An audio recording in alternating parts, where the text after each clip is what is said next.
you always get what you want. Invariably. Even though you may think that it's entirely opposed to your wishes. But if it's your karma, everything that happens to you, put in another way, everything that comes to you is a return to you of what goes out of you. Yes, obviously, that's absurd. If you confine the definition of yourself to your voluntary, conscious behavior. That's a ridiculous definition of oneself. Oneself, by any stretch of the imagination, must involve far more than the conscious and voluntary aspects of our behavior.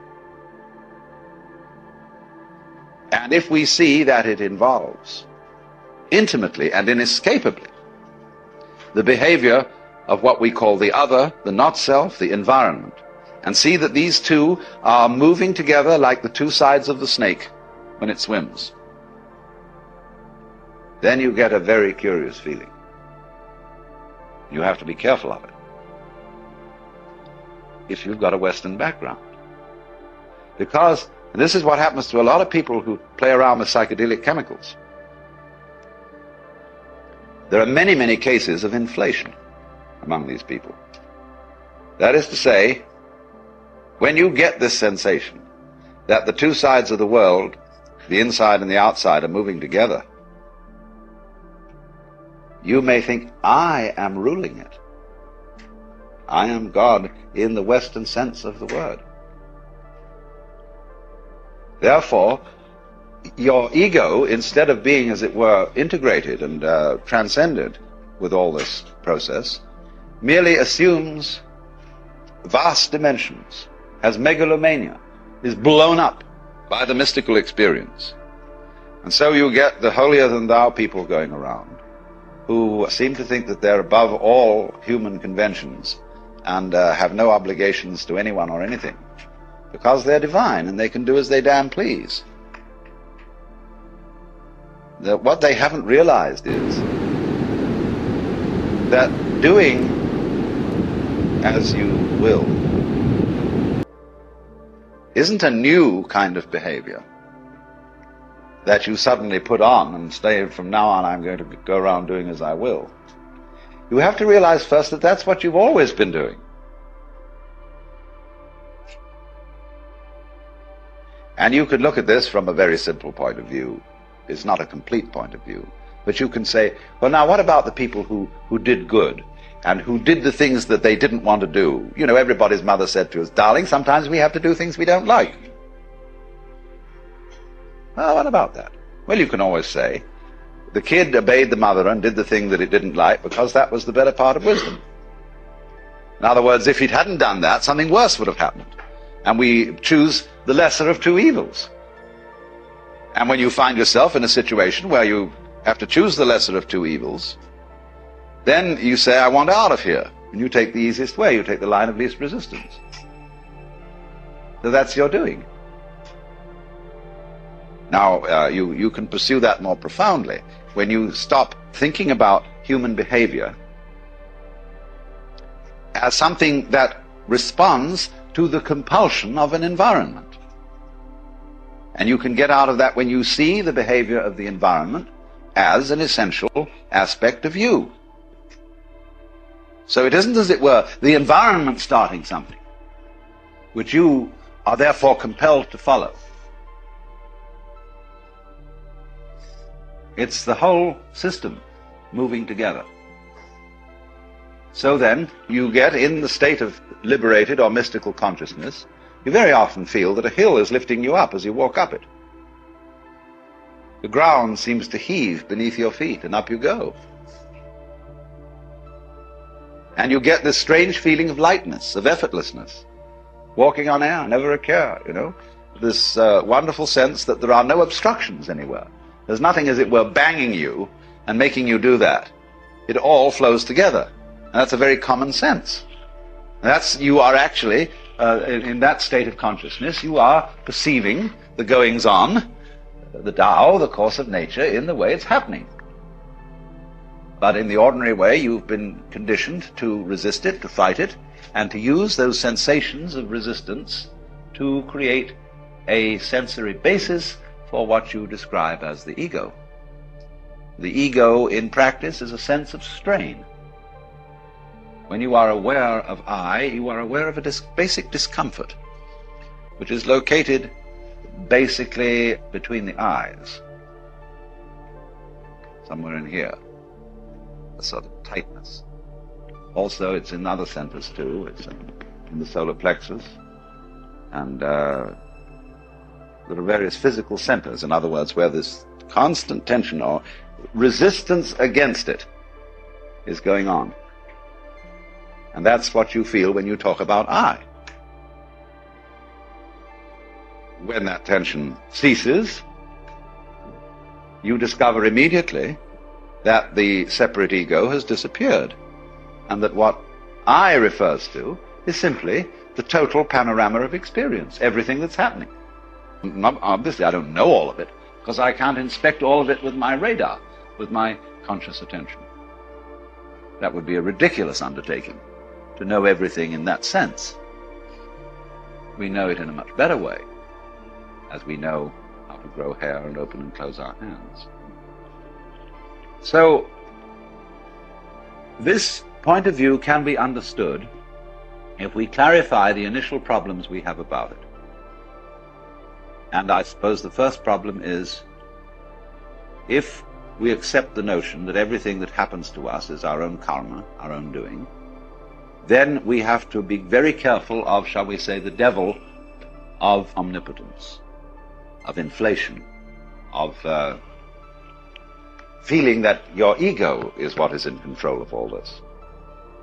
And the second thing is, if you think then that everything that happens to everybody is what they really want to happen, then you can absolve yourself from any qualms about being unkind to someone, because you could say, well, the unkindness I did you was what you really wanted, wasn't it?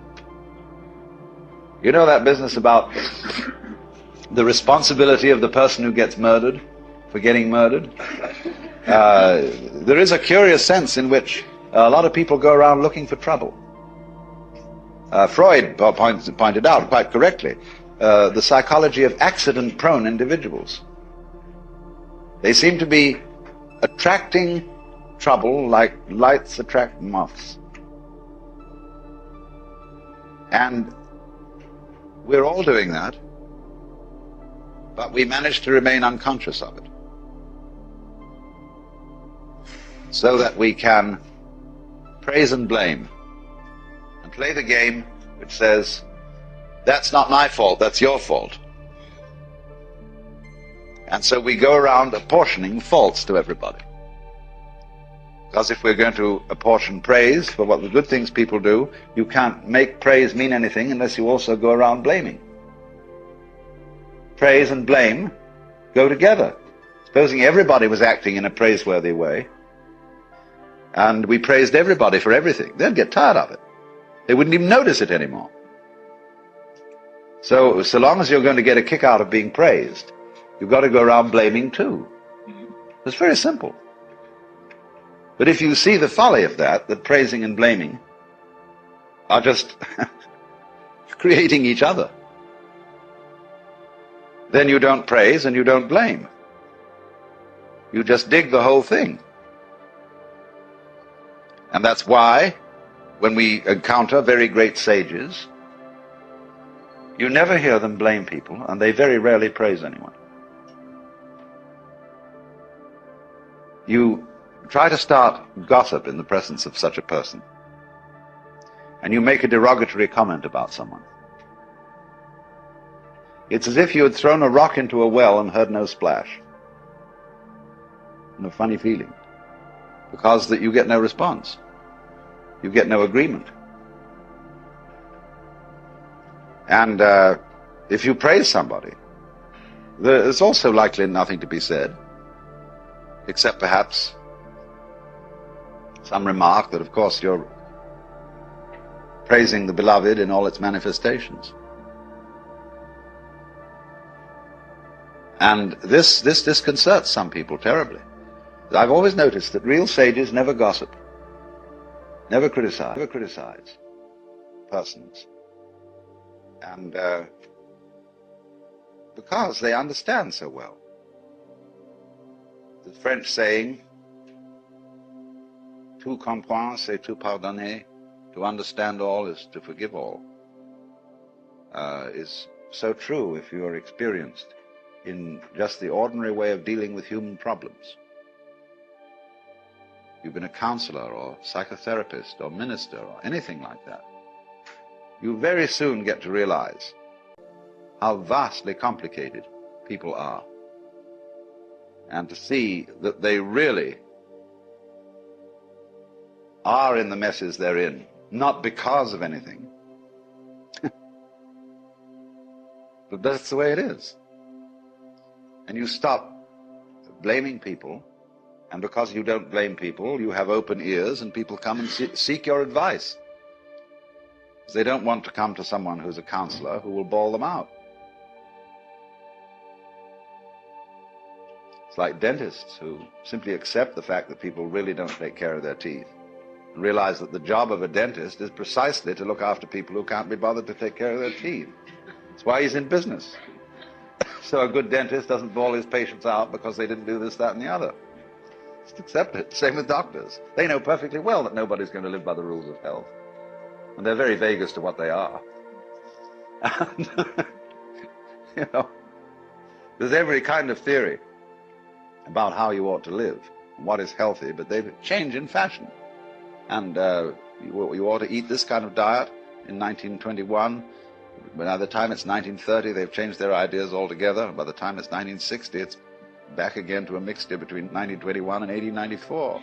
Something like that. You see, it's always changing. So, while the rules are not so... You see, if they were all absurd, it would be easy. They're not all absurd. There's some truth in it, always. But nobody's ever quite sure. So the function of healers and doctors and so on is just to do what can be done to stop the mess getting too messy. And they must accept it as that. That's their job. If I were healthy, say to the doctor, I wouldn't need you. So you're in business.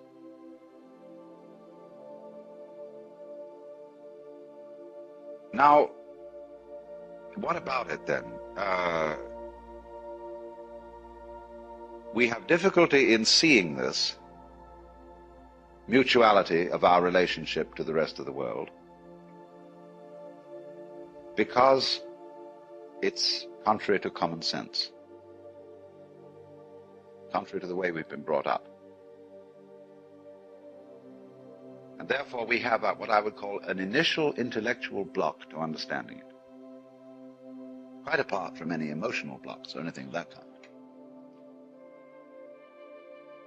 But obviously, we must overcome that intellectual block if we're going to go any further and actually realize and feel this way of life's working and its relationship between what you do and what happens to you.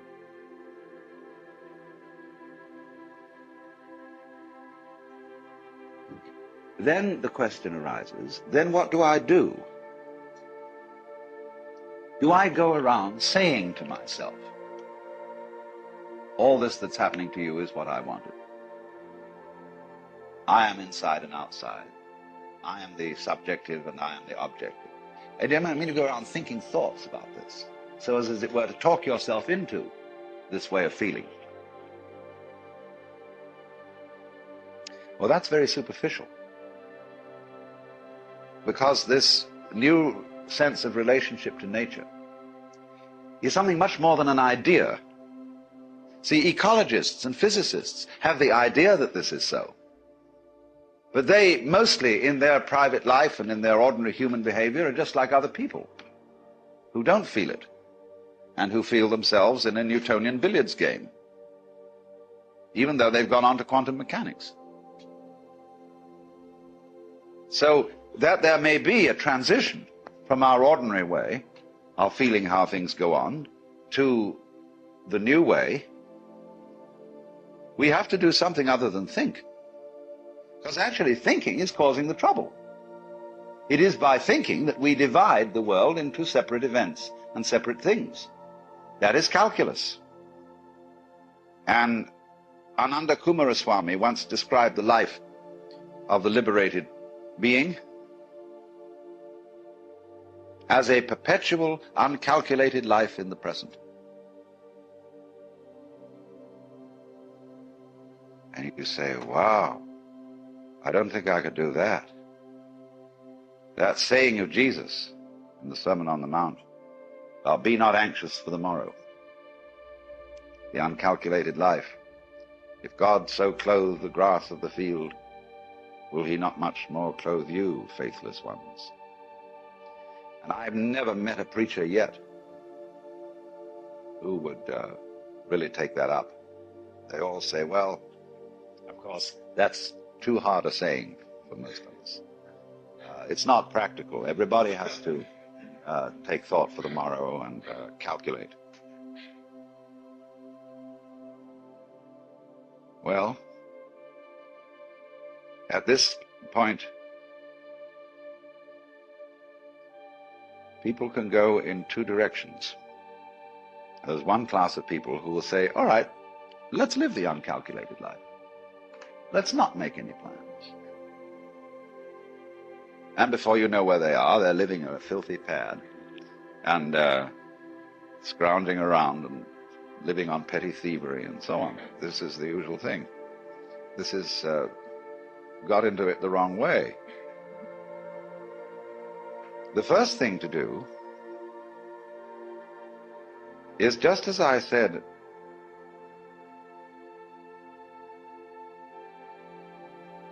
whether you like it or not, and whether you know it or not,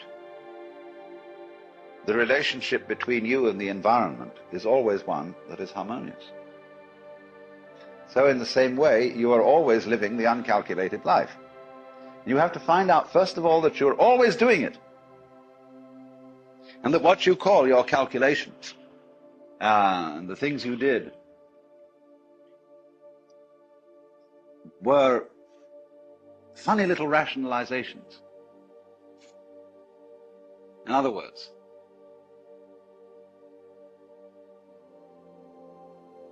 your ego has about as much control over what goes on as a child sitting next to its father in a car with a plastic steering wheel that is turning the car the way Daddy drives it. Because, as I pointed out, most of the functions, most of the goings-on in you, around you, the circumstances of life, have nothing to do with your ego at all. And you don't even know why you make up your mind to do certain things. Superficially, we've a few ideas. It's like when you enter into a marriage.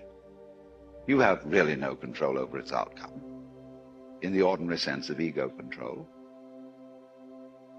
You've taken a colossal gamble in which you've involved enormous complexes of patterns. And maybe it'll come out all right if you don't interfere with it too much. You don't. It's like Oppenheimer said, it's perfectly obvious that the whole world is going to hell. And the only possible way we might stop that happening is not to try to prevent it. And you know, all these wars are started out by people who think that they're helping someone, that it's going to make things better. So when you begin from the basis, not of saying, I should now live the spontaneous and improvident and non-calculating style of life, but realize you've always done that, only you rationalized that you didn't. You always did what you wanted to do, basically. Only you said sometimes it was my duty. But you preferred a conception of yourself as someone who always does his duty. That flattered you. And so you were still following your own way. Now the first thing then is to see that. That's what's happening. So that you don't think, well, now there is some special thing I have to do to understand this harmonious relationship between the individual and the world. Because if you work on it that way, you will start from the presupposition that that relationship doesn't already exist and has to be brought into being. The thing is, it doesn't have to be brought into being. It's there.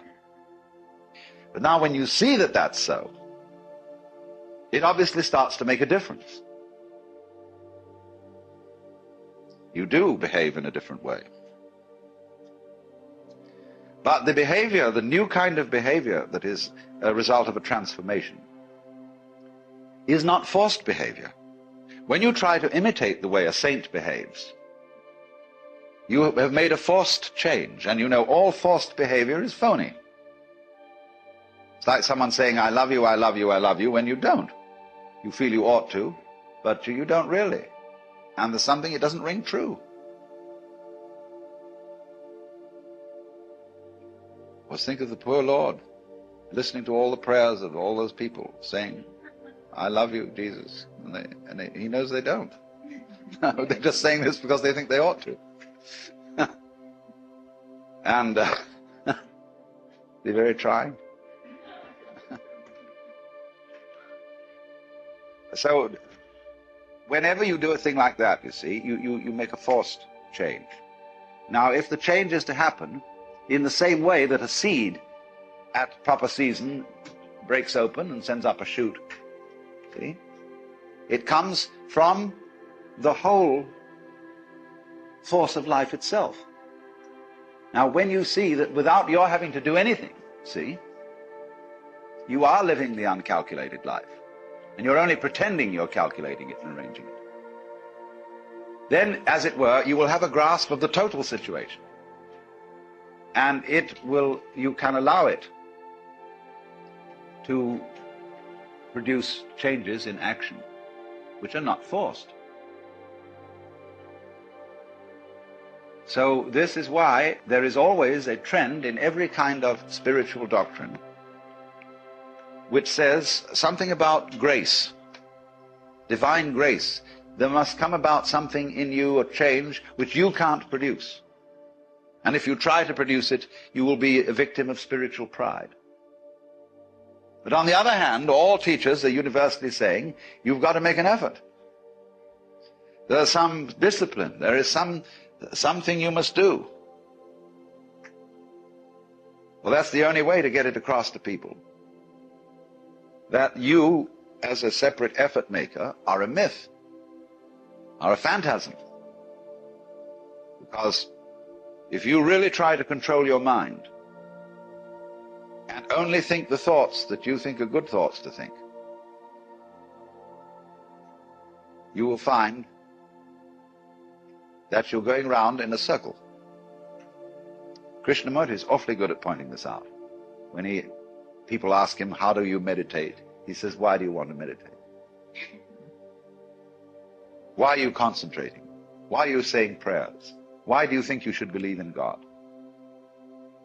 And it always comes up because I'm just a son of a bitch. I mean, I'm out for my own good, and this seems to be the way. So he says, you see, you don't have any genuine love at all. It's all fake. And so you have to find, first of all, where the genuine love is. Now, you love you, don't you? That's genuine. We won't argue about that. But then, when you start from this, I gave a talk some time ago to the Air Force. Their camp, lab where they make weapons, do all the research. And they got a bunch of us there who were ministers and philosophers, and they had the nerve to ask us what was our basis for moral behavior, personal moral behavior. Well, I said, my basis for moral behavior is pure selfishness. And I'm talking, after all, to realistic people here, and I don't think we need to be sentimental and beat about the bush. After all, you're all warriors and fighters and so on, and you know how rough things are. So I'm going to say to you frankly, I'm out for me. But of course, I don't do it in a tactless way. I don't go around and hit people over the head and say, give me this, give me that. I'm much more subtle. I say, good manners and please and how nice you all are and so on. And finally, people feel massaged psychologically into a state where they'll give. But then I said after that, there's some things that bother me. The first one is, if I love me, what do I want? And furthermore, who am I? Because if I'm going to be realistic about getting what I want, I've got to be pretty sure what it is that's me and what is the state of desire in me. If I am desire, see, if I am a center of desire, what's it all for? Well, I think of all the things I want. But it so turns out that none of them are me. When I say I want dinner, it doesn't mean I'm going to eat me up. If any pleasure I can think of is the enjoyment of something that I hadn't thought of defining as myself. Because I like my sensations, I like what happens to my body when I take a fine wine and down it. But then what's the difference between my body and the wine? If I say I like the wine, I also mean I like me and the wine together, mixture. But then I don't eat you or a friend or a lover in the same way as I drink wine. I live in association and like this. But then I'm loving things that aren't formally supposed to be me. And as I go into it, in other words, as I investigate what I mean by me, I find that I can't put any limits on it. That I cannot experience me without you, or without the other. And they're inseparable. But you don't find this out until you investigate it, until you really go into the question, what do I want? And that's the most important investigation anyone can make, which I'm going into in the next session. The question of power. And all these military men, they think they want power. And so I said to them some very subversive and undermining things, without anybody knowing it until long after I'd left.